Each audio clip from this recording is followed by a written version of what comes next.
Deuteronomio capítulo 5, verso 20 al 21 son las escrituras que vamos a considerar. Esto es parte de la serie Esclavos o Libres, los 10 mandamientos, y ya vamos a tocar los últimos 2 mandamientos el día de hoy.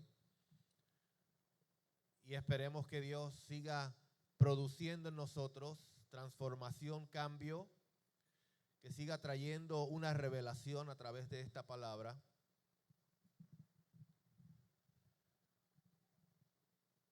Deuteronomio 5, 20 y 21, ¿ya lo tienen? Los que lo tengan digan amén. El que no haya llegado dice aleluya y lo esperamos. Deuteronomio está en la Biblia, después de Génesis, antes de Apocalipsis. Por ahí no se pierde, lo va a encontrar. Dice la palabra del Señor, en el verso 20 dice: no dirás falso testimonio ¿contra quién? Y el verso 21 dice: no codiciarás la mujer de quién, ni desearás la casa de quién, ni su tierra, ni su sierva, ni su sierva, ni su siervo, ni su buey, ni su asno, ni cosa alguno de quién. Padre, te damos gracias por tu palabra. Tu palabra es la verdad. Señor, deseamos ser transformados. Queremos ser mejores cada día. Queremos crecer. Queremos que tú hagas de nosotros, Señor oh Dios, aquello que tú diseñaste, que escribiste y que hablaste acerca de nuestra vida. En el momento en que fuimos formados, Señor, y hasta hoy. Por eso, Señor oh Dios, nos sometemos a ella y queremos que nos hables conforme a esta escritura para ser, Señor oh Dios, así transformados en nuestro hombre interior. Que nos ayude a crecer a la estatura de tu Hijo y que nos ayude a vernos más y acercarnos más a su imagen. Te damos gracias, Dios, porque estás trayendo un tiempo nuevo, una atmósfera nueva. Te estás moviendo en medio de los tiempos y estás dando a conocer tu palabra. Por eso, Dios, en esta hora, que sea tu voz y no la mía, tu conocimiento y no el mío, para que así, Señor oh Dios, cada uno de nosotros salgamos de este lugar diferente a como entramos. En el nombre de Jesús. Amén. Bien, haciendo un repaso como siempre hacemos, ya hemos estudiado 8 de los mandamientos. ¿Y quién se sabe ya los 8 primeros? El primero es: no tendrás dioses ajenos. El segundo: no te harás imagen de nada en la tierra, debajo de la tierra, en los cielos, ni te inclinarás ante ellas, o sea, no tendrás ídolos delante de Dios. El tercero: no tomarás el nombre de Dios en vano. El cuarto: guarda el día de reposo. El quinto: honra a tu padre y a tu madre. El sexto: no matarás. El séptimo: no cometerás adulterio. Y el octavo: no hurtarás. Y hoy llegamos entonces a los últimos 2 mandamientos y los uní porque tienen que ver uno con el otro y ambos tienen que ver directamente con el prójimo.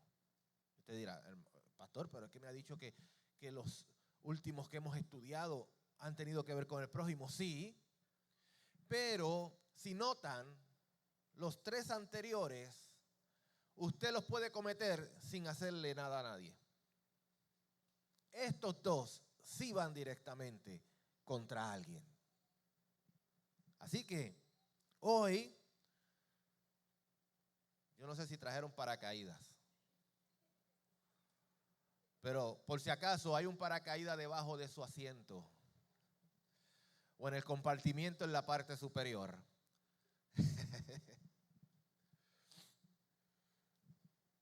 Porque puede que esta turbulencia sí sea bastante fuerte. Pero es porque Dios nos ama. Y no quiere que seamos iguales, quiere que cambiemos, quiere que vayamos avanzando. Así que Como les decía, en este caso, estos dos mandamientos hablan directamente del prójimo. Incluso la palabra prójimo está en ambos mandamientos, no está en ninguno de los anteriores. Hemos hablado de que el Señor quiere que tengamos buenas relaciones entre nosotros, con nuestros hermanos, y que la Biblia dice que ama a tu prójimo como a ti mismo, y lo dice no solamente en el Nuevo Testamento, sino que lo dice desde el Antiguo Testamento.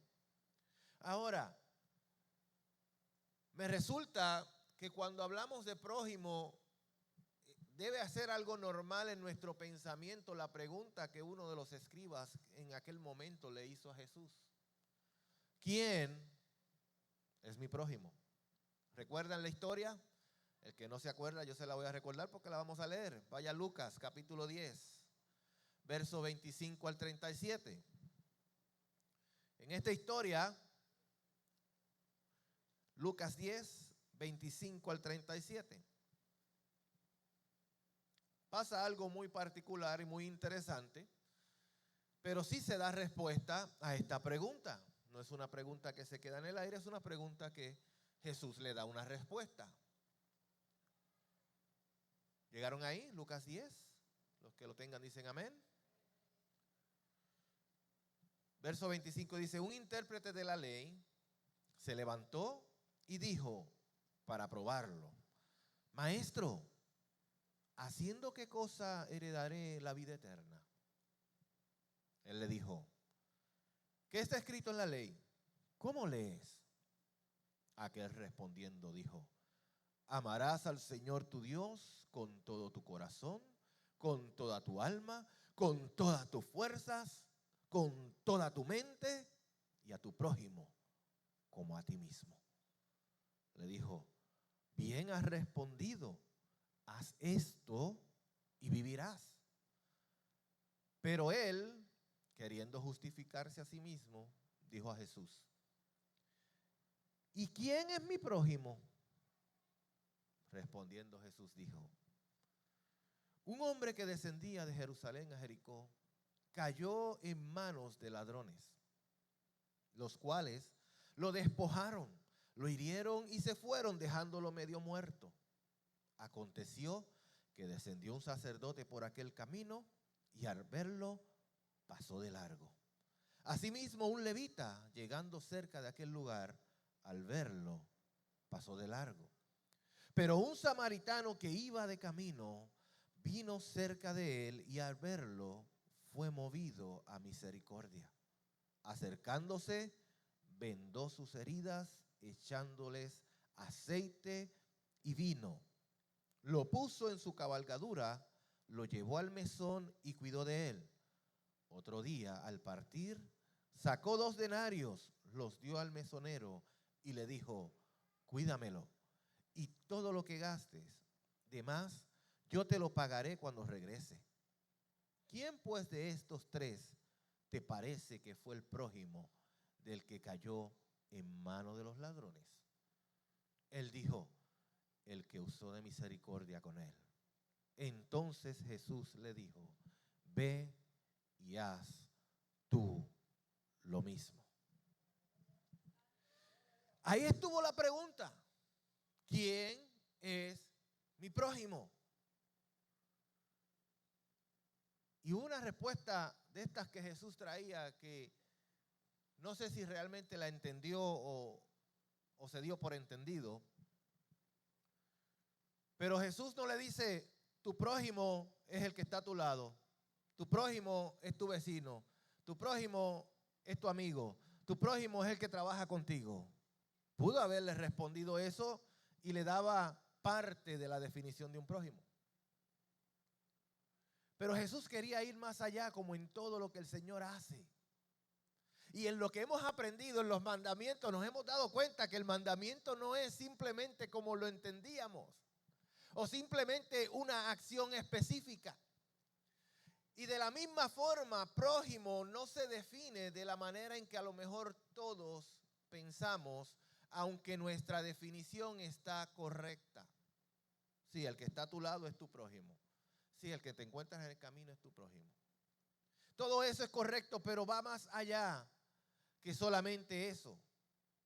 Porque cuando vemos la historia y el resultado de la historia, nos damos cuenta que por el lado de aquel hombre que había sido maltratado o había sido dejado como por muerto en el camino, pasaron dos personas antes del samaritano.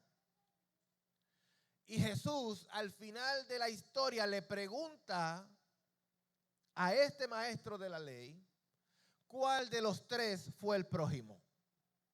Y si nosotros utilizamos nuestra definición, hubiéramos contestado los tres.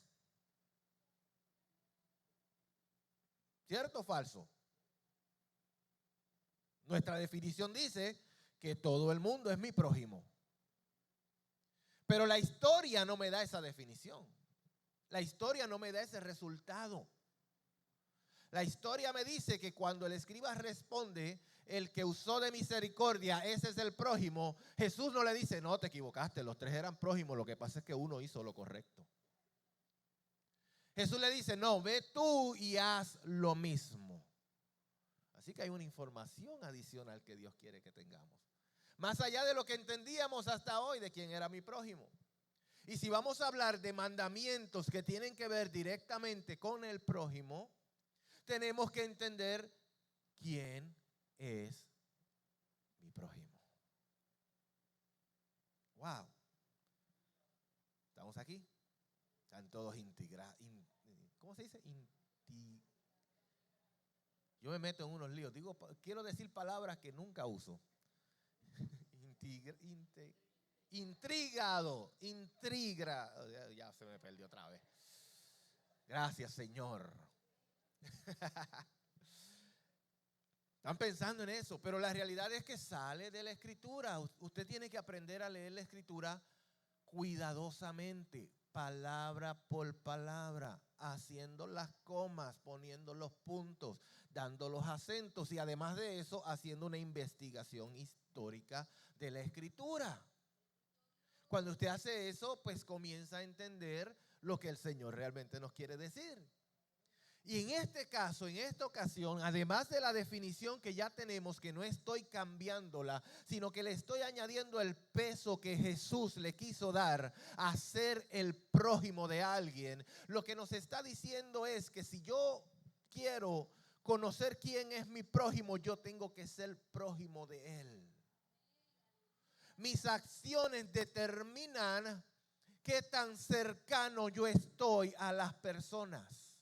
¿Por qué? Porque prójimo viene de la palabra griega plesión, algo así, que se traduce como prójimo y que básicamente significa próximo, cercano. Así que yo tengo que ser cercano de él para poder ser prójimo de él.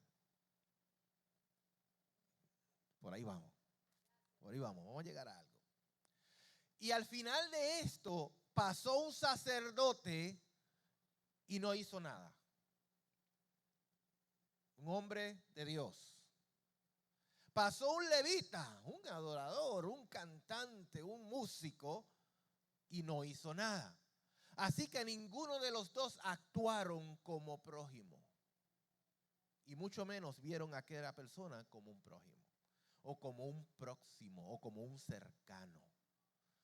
Y lo que el Señor nos está diciendo con esto es que nosotros tenemos que ser inclusivos, no exclusivos. Que nosotros no podemos tener a unas personas que sí las tratamos bien y a otras que tratamos mal. Porque no estamos siendo prójimos de ellos.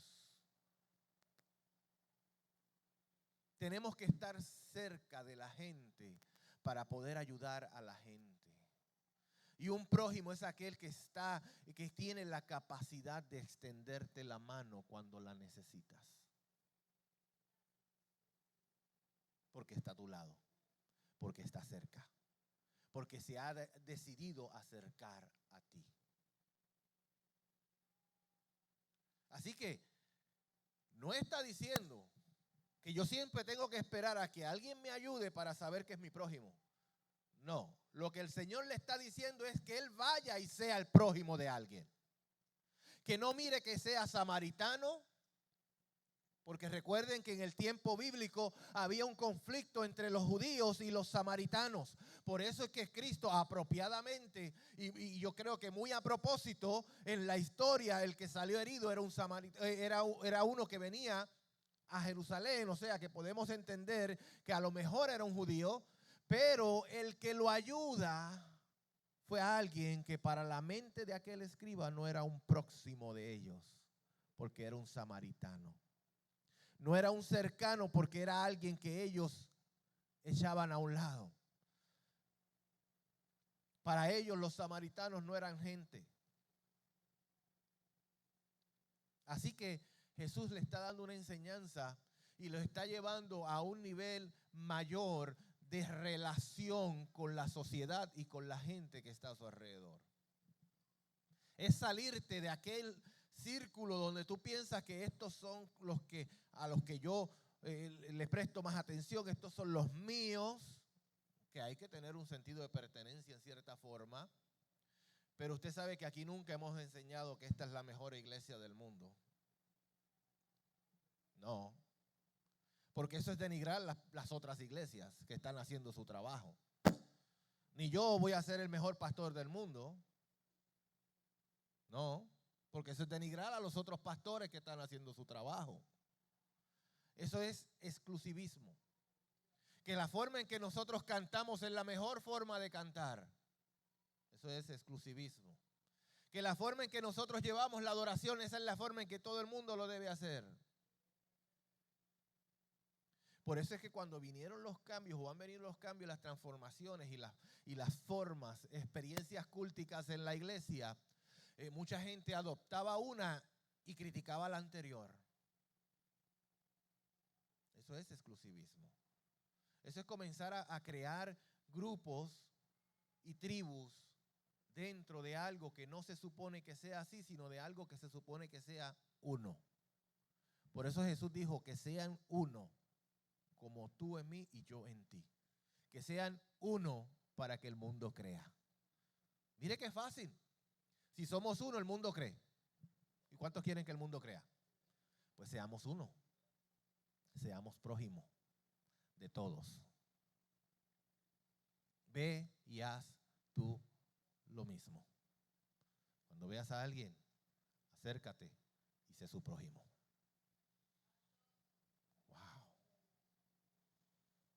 Wow.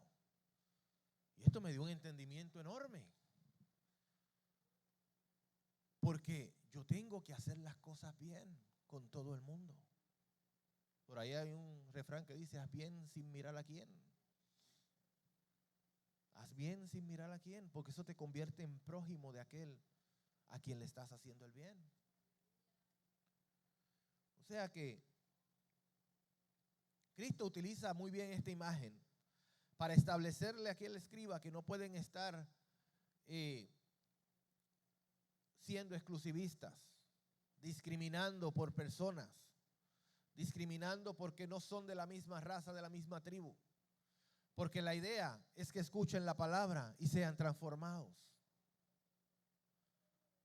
Y si nos ponemos a discriminar, imagínense, ¿qué vamos a hacer? El viernes tuvimos aquí una conferencia hermosísima que tenemos que aplicar. Porque hay gente allá afuera que lo que necesita es que los amen. Y una vez los amas y le hablas esta palabra, la palabra hace la transformación, hace los cambios. Y la gente va a llegar a Cristo. Porque ¿cuál es el fin? Que lleguen a Cristo. Pues tenemos que estar cerca para que lleguen a Cristo. De lejos no van a llegar. Van a llegar si estamos cerca. Hay algo que yo siempre digo, porque tengo algunos familiares que todavía no le sirven al Señor, y amigos que no le sirven al Señor, y compañeros de trabajo que no le sirven al Señor, y empresarios con los que me siento a dialogar que no le sirven al Señor. Y yo disfruto de su compañía y estoy ahí y creo que ellos disfrutan de la mía y no se sienten como que raros cuando están conmigo. Porque una cosa yo digo, yo les predico el evangelio y les hablo de la salvación, ellos tienen que tomar su decisión y en algún momento estar o venir a Cristo. Pero hay algo muy interesante con la vida. ¿Qué tal si ellos al final deciden o no deciden buscar a Cristo? Es una decisión que ellos tienen que tomar, que cada ser humano tiene que tomar. ¿Qué tal si el día de mañana pues termino y a pesar de que les he predicado y a pesar que les he hablado y a pesar que les he dicho, ellos deciden no recibir a Cristo? Que no es la oración que tengo y por eso es que me esfuerzo para que lo hagan. Pero si no lo hacen, al final de la carrera puedo decir que disfruté de ellos mientras estuve cerca. Y que les mostré algo estando cerca. No que me vieron de lejos y oyeron de mí de lejos. ¿Por qué? Porque yo tengo que ser ese prójimo que la gente necesita.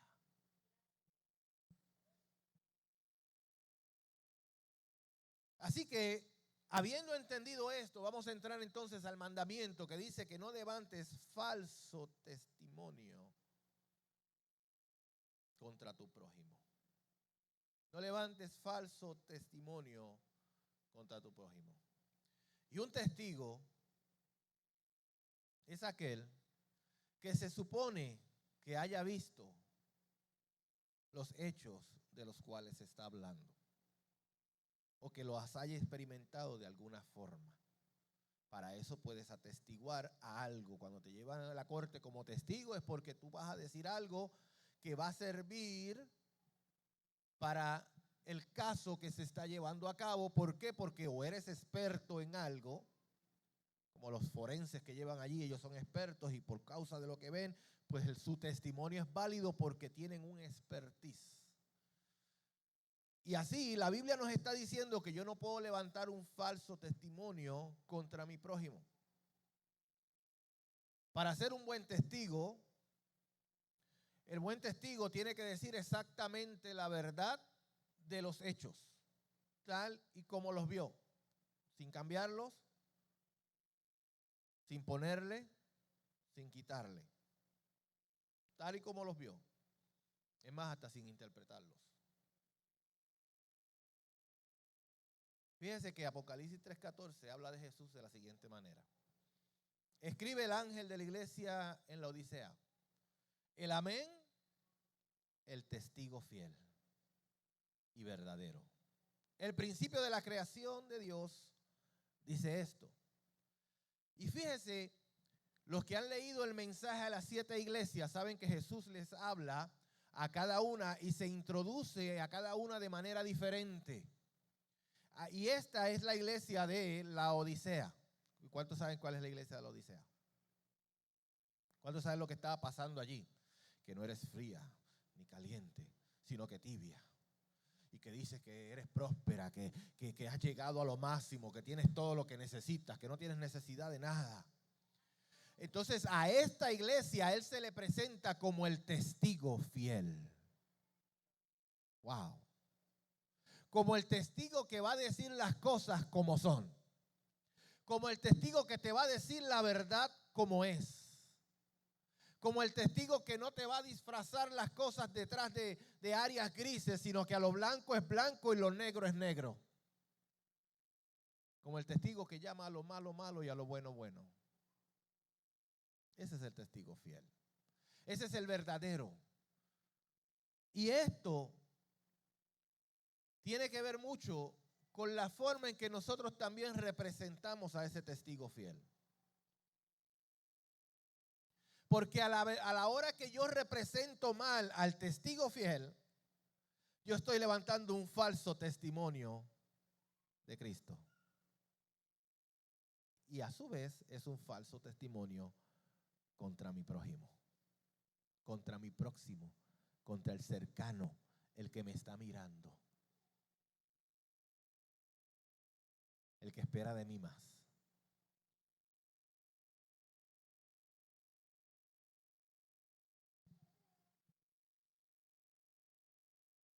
Por eso, para ser un buen testigo de este evangelio hay que predicarlo como es. Uno no puede estar añadiéndole cosas porque se sintió hoy con frío y mañana se siente con calor. Uno no puede dejar que las emociones y el corazón comiencen a cambiar la forma en que uno expresa este mensaje. Porque este mensaje hay que hablarlo como es, aunque sea a mí el que me esté cortando. Porque esa es la idea de la predicación. Yo se los he dicho muchas veces, yo no me paro aquí desde un área de perfección para que todos me miren y digan, wow.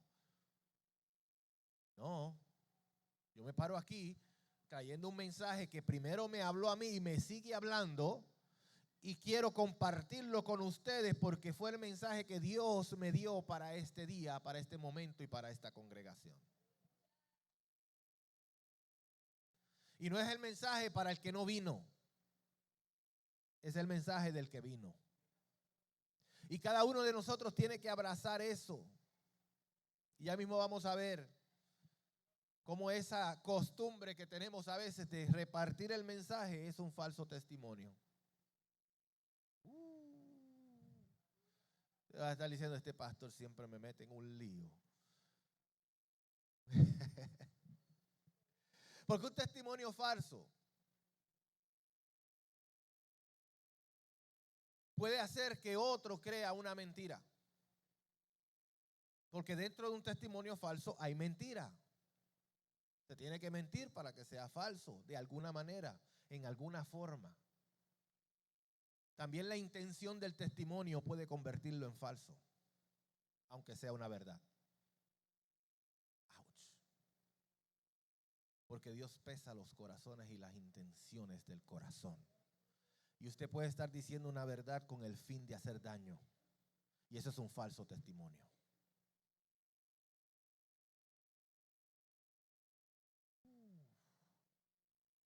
Ahora, primero, para poder testificar, les decía ahorita que tienes que haber estado o tener una referencia o un conocimiento amplio de lo que estás testificando. Así que cuando tú levantas conclusiones sobre tu prójimo y no conoces de dónde él viene, o no sabes su bagaje, o no conoces su historia, tú estás levantando un falso testimonio. Por eso les decía ahorita que cuando nos sentamos ahí estamos escuchando un mensaje y comenzamos a decir, ay, esto a fulano le caería. Usted está levantando un falso testimonio porque usted no sabe el bagaje de fulano y no sabe la palabra que Dios quiere traerle a fulano. Si la palabra te está llegando a ti, es porque la palabra te tocaba a ti. Así que abrázala, disfrútala, cómetela. Es más, compártela con él. Pero deja de estar diciendo que era para él. Porque tú no conoces las interioridades de fulano. El único que las conoce es Dios. El único que conoce las necesidades de cada ser humano es Dios. El único que sabe de dónde vienen y hacia dónde van es Dios. Y muchas veces nosotros conocemos lo que las personas nos permiten conocer. Pero muchas veces no sabemos por qué ellos reaccionan de la manera que reaccionan. ¿Por qué hacen lo que hacen? Y en el momento en que yo levanto una palabra de juicio en términos de la conducta o de la forma de expresarse de alguien, eso puede ser un falso testimonio. Por eso es que la Biblia dice, juzga con juicio justo. Justo. Ahora, ¿habrá algún justo en medio de nosotros? La Biblia dice, no hay justo ni tan siquiera uno. El único que podía juzgar a aquella mujer que había sido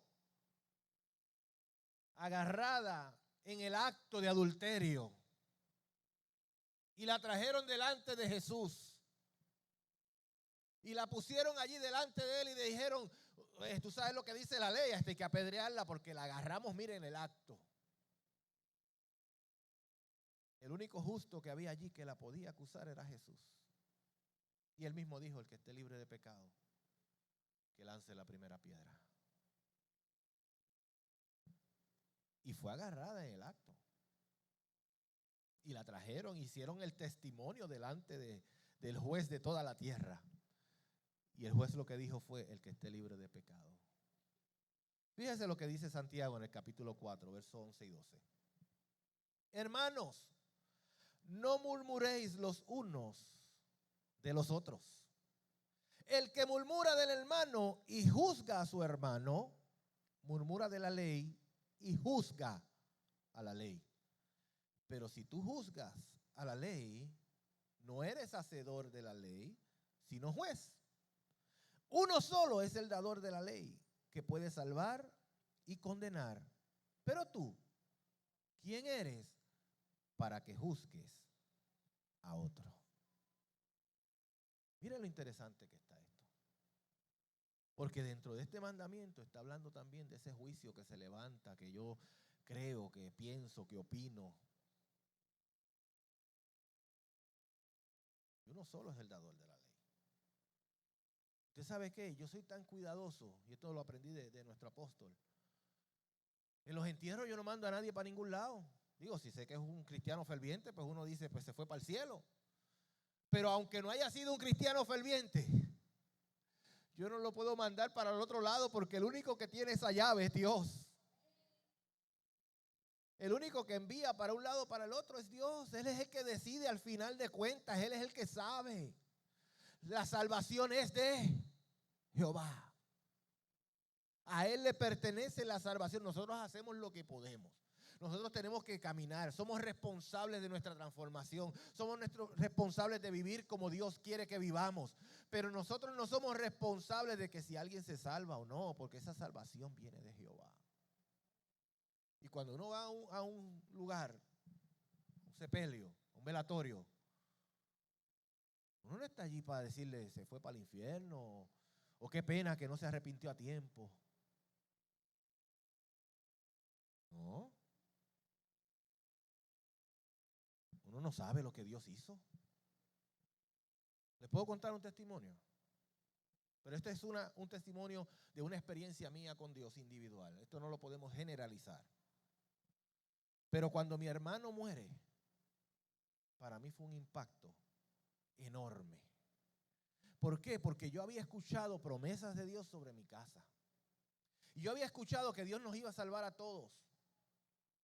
Y el único que faltaba era Él. Y yo había escuchado a Dios hablarle eso a mi mamá. Y cuando eso pasa, yo digo, Señor, ¿qué pasó? No entiendo. Tenía una confusión. Yo sé que eso pasó una semana y el martes en el culto que estaba aquí de oración, yo estaba orando. Eliel estaba bien pequeñito, tenía como 2 años. Y decía, Señor, no lo entiendo. Tú hablaste, tú lo dijiste. Yo escuché tu promesa. Hemos creído tu promesa. Es tu nombre el que está en juego aquí. Fuiste tú el que hablaste. Yo no estoy diciéndote esto porque tú no hablaste. Yo estoy diciendo porque creí que tú hablaste. Y es tu nombre que está en juego sobre esto. Así estaba yo ese día. No podía entender lo que había pasado. Fue algo impactante. De momento, mi hermano no estaba yendo a la iglesia. Mi hermano yo no lo había visto dar la confesión de fe. Mi hermano yo no lo había visto levantar las manos en el altar y decir, Señor, te acepto. No había visto nada de eso. Así que yo dije, se fue para el infierno. Y Dios no lo salvó. Escuche bien. Estoy sentado. Eliel se me para al lado. Me mira. Me dice, papá, lee la Biblia. Le da un cantazo a la Biblia. 2 añitos tenía. Y dije, papá, lee la Biblia. ¿Qué es esto, Eliel? ¿De dónde tú sacaste eso? La Biblia se abrió en el Salmo 106. Y cuando comienzo a leer, dice que Israel anduvo haciendo lo contrario a lo que Dios le decía. Pecando contra Dios. Haciendo lo malo delante de Dios. Pero llegué a un texto que como que sobresaltó de esa escritura. Y decía, pero yo lo salvé por amor a mi nombre. Así que la salvación le pertenece a Dios. Y cuando nosotros comenzamos a querer lanzar ese juicio contra los otros, estamos levantando un falso testimonio. Y eso Dios lo está mirando en los cielos. Y por eso es que Santiago escribe esto y dice, deja de estar murmurando contra tu hermano. Porque tú ni hiciste la ley, ni diste la ley, ni eres el juez. ¡Wow! Me vuela la cabeza el Señor. Ese día Dios me dio una enseñanza que yo jamás olvidaré. Fue una experiencia personal, pero jamás la voy a olvidar porque me ayuda a entender que al final de cuentas el que vio el final desde el principio fue Él. Y que mi trabajo se hizo, que era predicar el evangelio. Lo demás es del Señor. Proverbios 6, 16 al 19 dice: 6 cosas hay que odia al Señor, y 7 son abominación para Él: ojos soberbios, lengua mentirosa, manos que derraman sangre inocente, un corazón que maquina planes perversos, pies que corren rápidamente hacia el mal. ¿Y qué dice después? Un testigo falso que dice mentiras, y el que siembra discordia entre hermanos. Esos 2 últimos renglones van de la mano con este mandamiento.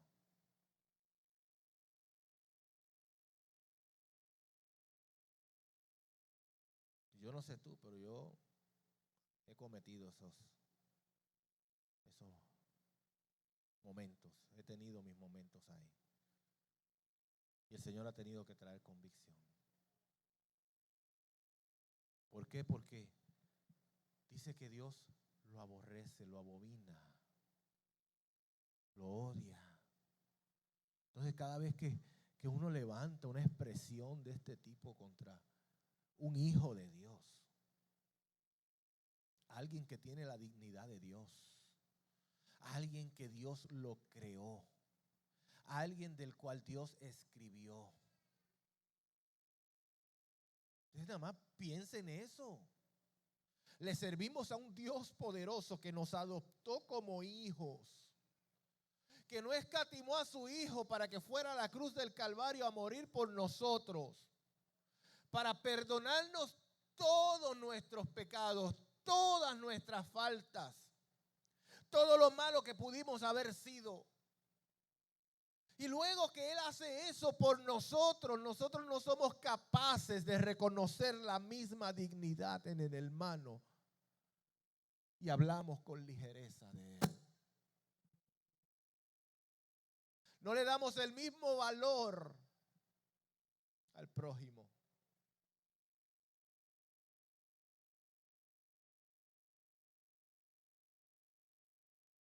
¿Cómo sería nuestra sociedad si comprendiéramos esto? El valor y la dignidad del ser humano.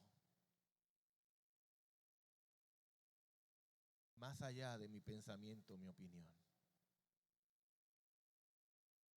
Por eso es que el Señor ha ido cambiando mi manera de pensar, y ya yo el trabajo no lo veo como un medio de suplir las necesidades de mi casa, sino como un medio de servir al Hijo de Dios, a un ser humano que Dios creó. Y ya si me pagan o no me pagan, me da igual. A veces hasta se me olvida facturar. Porque mi visión se está enfocando en servir bien al prójimo. Porque para eso fuimos puestos en la tierra. Proverbios 24, 28 dice: no seas sin causa testigo contra tu prójimo, ni engañes con tus labios. Engañes con tus labios. Usted sabe que usted me puede decir lo que sea y a mí me puede engañar. Y a lo mejor hasta yo le voy a creer. Muchas veces le creo, muchas veces no. Muchas veces el Señor me revela que me están mintiendo. Y a mí me puede engañar, pero no está engañando a Dios.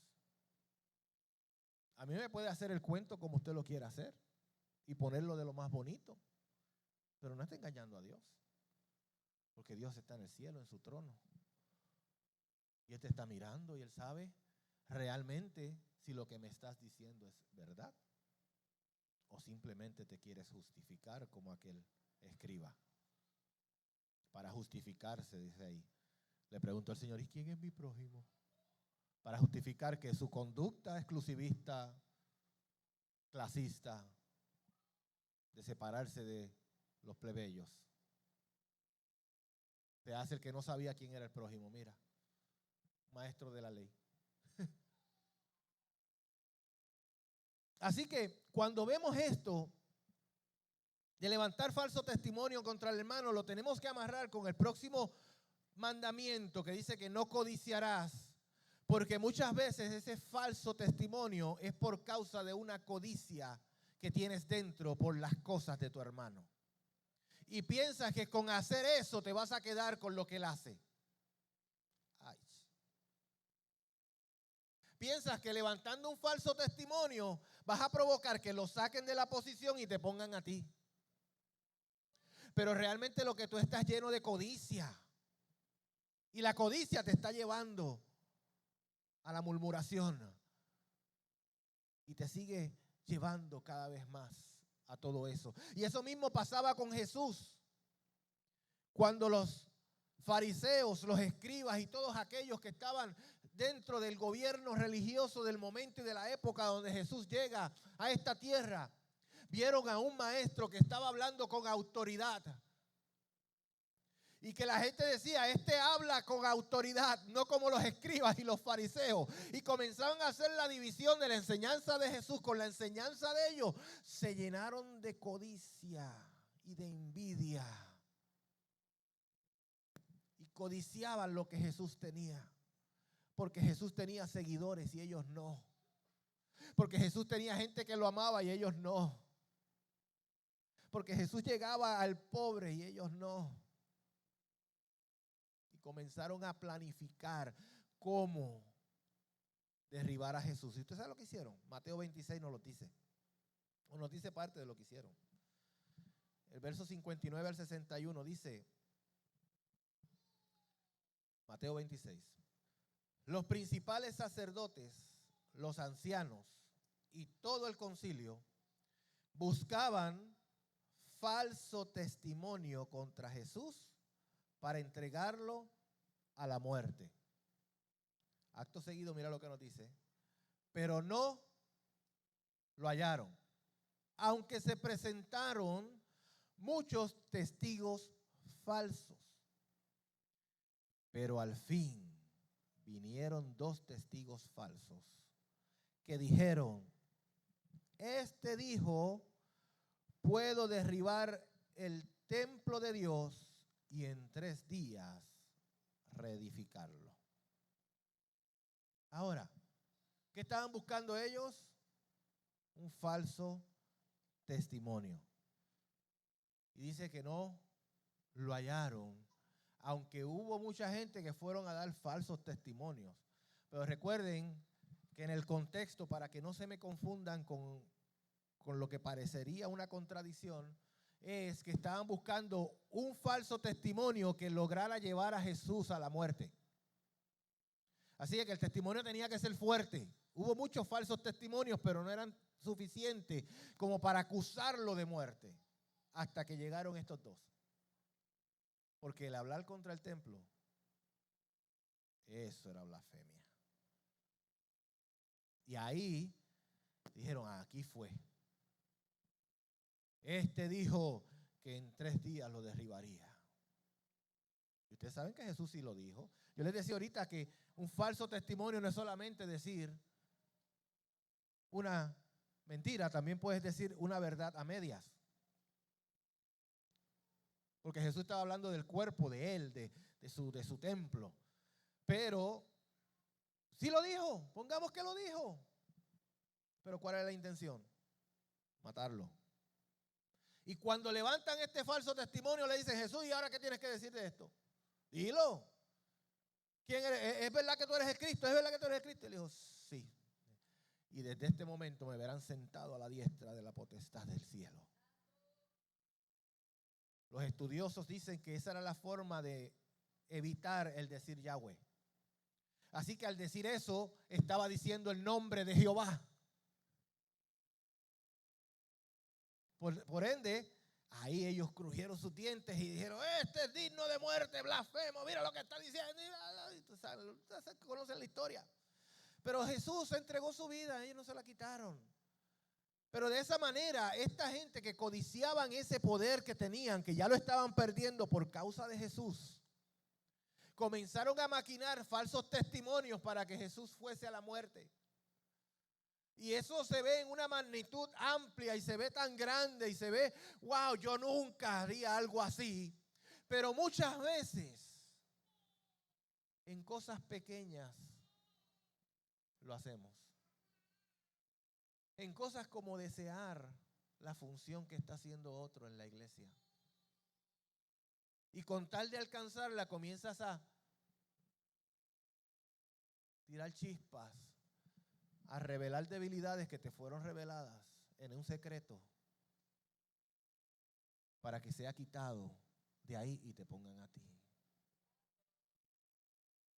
Y yo no estoy hablando de esto porque esté pasando aquí, pero ha pasado. Ha pasado aquí, ha pasado en otras congregaciones. Son cosas que pasan en la iglesia, en la congregación de los santos, que no deberían pasar, pero pasan. Y por eso es que tenemos que seguir predicando. Porque si ya todos hubiésemos sido transformados a la imagen del Hijo, pues ya no te tengo que decir esto. Si tú lo cumples al dedillo. Es como aquel joven rico que se acercó a Jesús. Maestro bueno, ¿qué tengo que hacer para heredar la vida eterna? Y Jesús le mencionó los mandamientos que hemos estudiado. No matarás, no hurtarás, no levantarás falso testimonio, no codiciarás.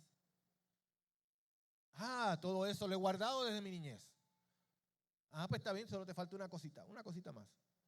Vende todo lo que tienes, dáselo a los pobres y sígueme. Y dice la Biblia que se fue triste porque tenía muchas posesiones. ¿Por qué? Porque había algo en el corazón que todavía tenía que ser transformado. Y así estamos nosotros. Tenemos cosas en el corazón que todavía tienen que ser transformadas. Todavía tenemos algo de lo que cojeamos. Así que todavía necesitamos la predicación, necesitamos la palabra, necesitamos buscar, acercarnos más a Dios, necesitamos mejorar en muchas áreas. Codiciar. Se denomina codicia el afán desmedido de una persona por tener riquezas y bienes. En la codicia, la gente ambiciona tener más de lo que necesita para vivir. Lo que hace que la codicia sea negativa es el hambre excesiva e insaciable de posesiones donde no se tiene moderación ni miramiento con los demás.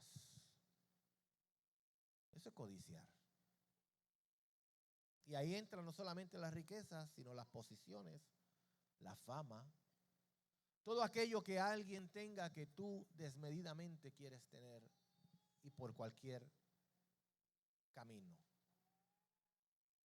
Así que tratemos de no estar deseando desmedidamente lo que otro tiene, a no ser que sea una admiración. No confundamos una cosa con la otra. Una admiración con un siervo de Dios y yo quiero ser como él porque lo admiro en su vida santa de parte de Dios. Eso es una admiración, eso no es una codicia. Pero dice que yo no puedo querer o codiciar en esa forma desmedida la mujer de mi prójimo, la casa, su tierra, su siervo, su sierva, su buey, su asno, todo lo que él posee. ¿Por qué? Porque eso te puede llevar a otras cosas, a otras acciones que van amarradas de esta, como el falso testimonio que hablábamos. En cuanto a las riquezas, que es donde más se ve esto de la codicia, hace un contraste con lo que Pablo enseña. Primera de Timoteo 6:6 dice, pero gran ganancia es la piedad acompañada de ¿qué? De contentamiento, dice la Escritura. Y esa palabra contentamiento La utiliza Pablo ahí, la utiliza cuando habla de que he sabido contentarme en cualquiera que sea mi condición. Lo que significa es el contraste de la avaricia y de la codicia. Porque la codicia es un deseo desmedido de algo que posee otro. El contentamiento, al contrario, es el estado de agradecimiento a pesar de la condición en donde estás. El diccionario lo define como satisfacción o agrado. O sea, es estar satisfecho con lo que Dios nos da, procurando alcanzar todo lo que Él tiene para nosotros. Lo que significa que tampoco es un conformismo. Porque conformismo es quedarte donde estás y no hacer nada más. Y no avanzar. Yo estoy conforme con la casita que tengo. Sí, mira, tiene 2 cuartos, estoy conforme con eso. Dios no quiere que seamos conformistas. Dios quiere que estemos contentos con lo que tenemos. O sea, satisfechos. Porque sabemos que Dios nos lo ha dado. Todo lo que tenemos es porque Dios lo dio. Y el tener esta actitud de contentamiento te va a alejar de la actitud de codicia. Te va a alejar de la actitud de avaricia. Te va a alejar del falso testimonio. Lo único que tienes que añadir es el contentamiento.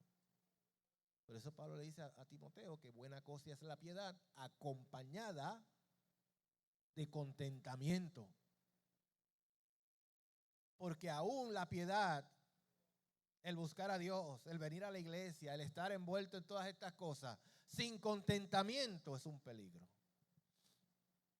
Y por eso es que dentro de las iglesias hemos visto la competencia que se da muchas veces por gente querer estar arriba, aplastando a todo el que puedan. Porque no hay contentamiento. Porque no sabes que en el lugar donde estás es donde Dios te quiere por ahora. Nos dice la Escritura, humillaos bajo la poderosa mano de Dios. ¿Y qué dice que va a hacer Dios? Él os exaltará cuando fuera tiempo. Todo tiene su tiempo. Todo tiene su hora. Todo lo que se espera va a llegar. Pero todo es bueno en su tiempo. En destiempo causa problemas. En destiempo causa aflicción. En destiempo causa tristeza. Y la Biblia me enseña que la bendición de Dios es la que enriquece y no añade tristeza. Por eso es que hay que esperar el tiempo de Dios para todo. Y cuando llega ese tiempo, disfrútalo con contentamiento, con satisfacción, sin pensar más de ti que lo que debe ser. Porque eso te va a alejar de la codicia. La codicia puede ser sinónimo de avaricia, pero se diferencian en que la persona avara o el avaro, su empeño es acumular. Y mientras más tiene, más quiere. El codicioso también quiere, pero solo por el hecho de querer. Lo alcanzó, lo tiró a un lado. No lo acumula. Es que lo alcancé ya lo hice. Mira, aquí estoy. Ya llegué, ok, llegué. El avaro acumula. Es una acumulación de cosas. Pero al final, las conductas son iguales. Porque todo es el tener y tener y tener y tener y alcanzar. Y no importa lo que tenga que hacer, lo voy a hacer porque lo voy a alcanzar. Entonces, si vemos a nuestro alrededor y si vemos lo que ha sucedido en la historia del Evangelio y de la iglesia, a veces vemos mensajes que te provocan este sentir de querer tener y ser y hacer y alcanzar y está bien que quieras alcanzar todo lo que Dios ha dicho de ti. Esfuérzate en la gracia. Esfuérzate en el don que Dios te ha dado. Haz todo lo que tengas que hacer, pero con contentamiento. Para que así no dañes al prójimo. Porque siempre el prójimo tiene que estar en tu mente. Y todo lo que tú hagas tienes que tenerlo a él presente. Así que aquí el refrán ese que yo no vivo con la gente no cuenta en el evangelio. Hay que vivir con la gente. Es más, la gente es la que te va a llevar a tu meta. Las relaciones son las que te van a ayudar a alcanzar todas las cosas. Y créame, yo en un momento dado pensaba de esa manera. Yo no vivo con la gente, yo tengo que hacer lo que tengo que hacer. Ajá, hasta que Dios me enseñó esto. Me dijo, no, tú tienes que estar pendiente del prójimo. Y si lo que tú vas a hacer le hace daño, cuidado. Cuidado. Porque dice la palabra, es necesario que vengan los tropiezos. Los tropiezos van a venir, pero hay de aquel que cause el tropiezo. Mejor le sería que atara una soga al cuello con una piedra y se tirara al agua. Eso lo dice la Biblia. Porque los tropiezos son necesarios para mí, para yo desarrollarme, es parte del proceso, yo maduro, yo crezco, pero hay de aquel que causó el tropiezo. Dios lo está mirando también. Porque Dios es Dios justo. Y está mirando desde el cielo. Y a lo mejor tu acción, tu falso testimonio, tu codicia, lo que hiciste es mal, causó daño a la persona. Dios va a causar que ese daño se haga bien, pero tú no te vas a librar de lo que te toca. Así es que trabaja el evangelio. Y por eso es que pensamos a veces, se salió con la de él. No, nadie se sale con la de él. Le hizo daño, mira, sí. Ese va a levantarse más fuerte. Y cuidado con lo que te toque. Cuidado con lo que te toque. Porque Dios está en el cielo. Y nos está mirando. Y está mirando la época donde estamos viviendo. Y está mirando la forma en que estamos viviendo. Y gloria a Dios que todavía aquí en Puerto Rico tenemos buenas relaciones donde quiera. Porque si usted va a Estados Unidos, ni los vecinos se conocen. No se conoce nadie. ¿Quién es tu vecino? No sé, yo lo que veo es un carro negro que entra de vez en cuando y sale. Así es la vida. Pero Dios no quiere que nosotros vivamos así. Dios quiere que seamos el buen vecino. El que sale. El que le lleva la comida al de al lado. El que se ocupa de ellos. Pero ¿sabe qué? Ya estoy terminando. Todo esto está alojado en el corazón. Mateo 15 y 19, que lo leíamos en una de las predicaciones. Jesús dice, porque del corazón salen los malos pensamientos, los homicidios, los adulterios, las fornicaciones, los hurtos, los falsos testimonios y las blasfemias. Salen del corazón. Pero la pregunta que les hacía en aquel momento y les hago hoy es, ¿cómo llegaron al corazón? ¿Cómo llegaron al corazón? ¿Cómo llegó a ser esto una actitud de mi conducta y de mi carácter? ¿Por qué está ahí? ¿Por qué soy así? Es algo que te tienes que examinar. Pablo le escribe en la segunda carta a los Corintios y les dice, examinaos a ver si estáis en la fe. Una vez más os digo, examinaos, o es que no reconocen que Cristo está en vosotros. ¿Acaso estáis reprobados? Queriéndoles decir, tienen que hacerse un examen de su conducta, de su proceder, de la manera en que están viviendo. Y si no ven a Cristo en eso, algo anda mal. Algo anda mal. Por eso es que tenemos que ser una comunidad de fe. Pero tenemos que ser una comunidad. Que nos relacionemos los unos con los otros. Que tengamos dificultades, las vamos a tener. Que vamos a tener diferencias de opiniones, las vamos a tener. Que en momentos dados a lo mejor vamos a tener una discusión, sí la vamos a tener. Pero tenemos que tener la madurez para reconciliarla. Porque eso es parte del mismo proceso. Eso es parte del crecimiento como seres humanos y como hijos de Dios. Porque al final todos queremos alcanzar la misma meta. No es la eternidad con Cristo. Pues mire el que está a su lado, porque a lo mejor va a estar con usted por la eternidad. Y no el que se está a su lado, mire a ver al que usted tiene alguna animosidad con él, mírelo porque también va a estar por la eternidad. Y si no se reconcilia ahora, créame que a uno de los dos no va a llegar. Ay. Si no se reconcilia aquí, uno de los dos no va a llegar. Dios sabrá cuál. Yo no voy a escoger. Mi trabajo es hablarle la verdad. Y decirle que el que no ama a su hermano a quien ha visto, no puede amar a Dios a quien no ha visto. Por eso es que cuando Jesús comenzaba a darle los mandamientos a la gente, no comenzaba con amarás al Señor tu Dios, comenzaba con ama a tu prójimo. Le decía, no hurtéis, no matéis. Búsquelo para que usted vea. Los que comenzaron con amar a Jehová fueron los escribas cuando él los mandaba a hacerlo. ¿Por qué él empezaba con eso? Porque él sabe que si no amas a tu prójimo, a quien tú ves, por más que digas que amas a Dios, con todo tu corazón, con toda tu alma, con toda tu mente, no lo amas nada. No lo amas. No lo digas porque no lo amas.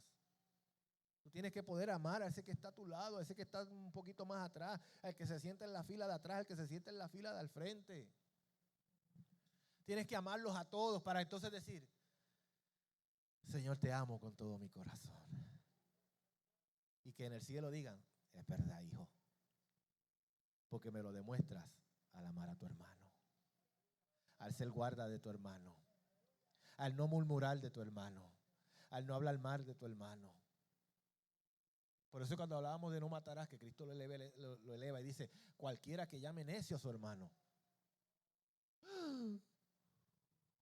es homicida. ¡Wow! ¿Cuántas veces has llamado necio a alguien? Homicida, arrepiéntete.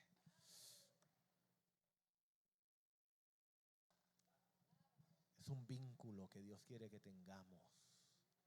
Que dejemos de pensar en manera tribal. Nos salgamos de las tribus, de los que me caen bien, de los que yo puedo tener cercano porque tenemos fines comunes. Y nos salgamos de los abismos que llaman a los otros abismos. Y comencemos a amar a todos por igual. Y a relacionarnos con todos y a soportarnos los unos a los otros. Jesús tuvo que soportar a 12 insoportables. Lea la Biblia. Chacho, con algunos de ellos se me haría difícil a mí caminar. Pues yo soy igual. Por ahí dice que 2 bueyes machos en la misma cueva no pueden vivir. Pero Él los escogió. Y se mantuvo con ellos hasta el fin. Dice que los amó hasta la muerte. ¡Wow! Ese ejemplo fue el que el Señor nos dio. ¿Y qué ejemplo vamos a seguir nosotros? ¿Qué vamos a seguir haciendo? Vamos a seguir murmurando del hermano, hablando mal del hermano, codiciando lo que aquel tiene, envidiando lo que tuvo, queriéndolo. No, hermano, gócese de la bendición del otro, apláudasela porque la de usted viene en camino. ¡Aleluya!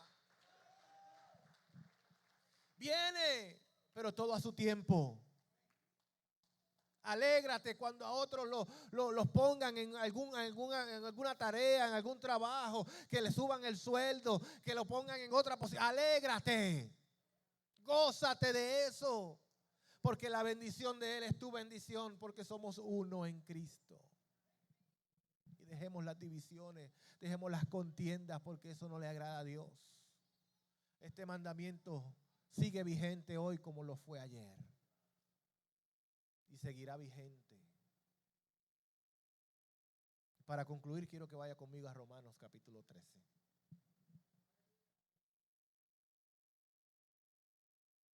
Verso 8 hasta el 14. Dice la Escritura: no debáis a nadie nada, sino el amaros unos a otros. Pues el que ama al prójimo, ¿qué dice? El que ama al prójimo ha hecho ¿qué? Ha cumplido la ley.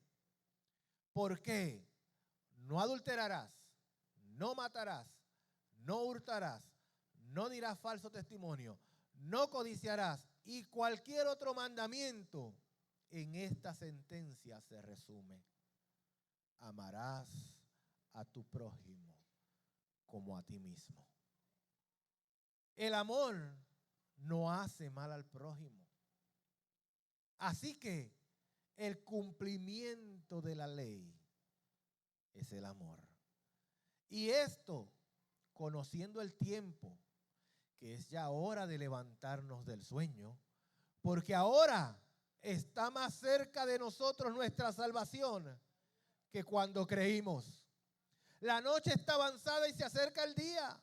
Desechemos pues las obras de las tinieblas y vistámonos las armas de la luz. Andemos como de día, honestamente, no en glotonerías y borracheras, no en lujurias y libertinaje, no en contiendas y envidia. Al contrario, vestíos del Señor Jesucristo y no satisfagáis los deseos de la carne. Ponte de pie.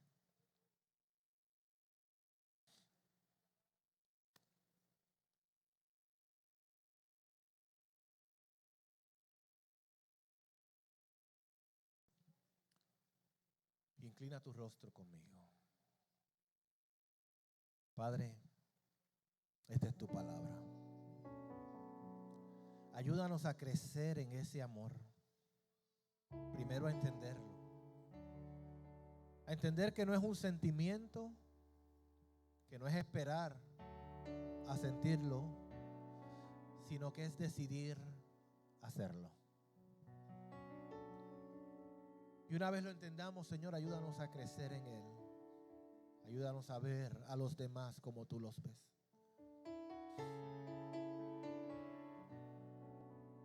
Como decía aquel cántico, Dios, ayúdame a mirar con tus ojos. Quiero sentir con tu corazón.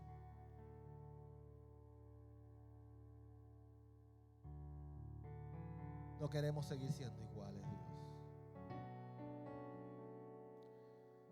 Queremos ser como el apóstol Pablo dice, que quien sufre y yo no sufro, a quien le hacen mal y no me molesta. Quiero ser más que empático, Señor. Quiero compadecerme como tú lo haces. Quiero tener compasión. De esta manera sé, Señor, oh Dios, que cumpliré tu ley. De esta manera sé, Señor, que seremos diferentes y seremos mejores.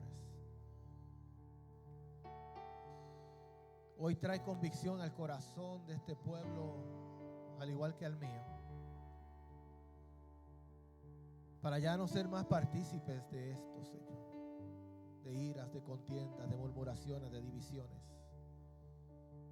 de falsedades, de falsas demostraciones de amor, de falsas sonrisas, de falsos saludos.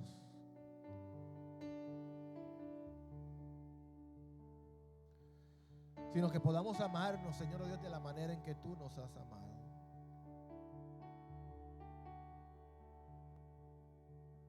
Porque dice la palabra que de esto se conoce que somos tus discípulos. En que nos amemos los unos a los otros. Y lo estableciste como un nuevo mandamiento. Y queremos cumplirlo. Porque no solo lo estableciste porque estaba escrito, sino porque lo demostraste salir a la cruz del Calvario. Y le dijiste a aquellos en aquel momento: como yo os he amado, ámense los unos a los otros. Un amor que fue capaz de ir a la muerte, un amor que fue capaz de soportar la cruz, un amor que fue capaz de soportar el castigo. Molido fue por nuestras rebeliones, herido por nuestros pecados. El castigo de nuestra paz fue sobre él, y por su llaga fuimos todos curados. ¿Qué más grande amor que ese, Dios? ¿Qué más grande amor que ese? Para que amemos a los demás con ese amor.